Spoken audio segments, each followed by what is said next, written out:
আশ্বিনের শারদ প্রাতে।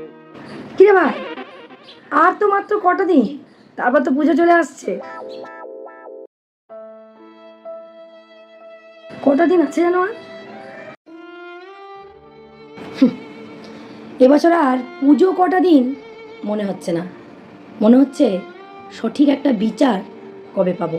এই সময় অন্য বছর আর মাত্র 50 দিন, আর মাত্র 25 দিন, আর মাত্র 20 দিন এইসব করে হোয়াটসঅ্যাপে ফেসবুকে একটা করে স্ট্যাটাস স্টোরি এসব ছেড়ে দিতাম।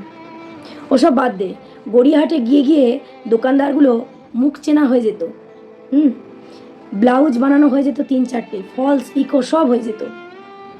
এবছর আর মনেই হচ্ছে না যে পুজো আসছে, পুজো আসছে। মাটির প্রতিমা পুজো করে আর কি হবে যখন জ্যান্ত প্রতিমাদের সাথে এরকম হয়। এখন আমাদের কি অবস্থা বলতো? সঠিক একটা বিচার কবে পাবো সেই অপেক্ষায় দিন গুনে যাচ্ছি। আর মাত্র 10 দিন, আর মাত্র 9 দিন, আর মাত্র 8 দিন, আর মাত্র 7 দিন, আর মাত্র 6 দিন। কবে কবে পাবো একটা সঠিক বিচার?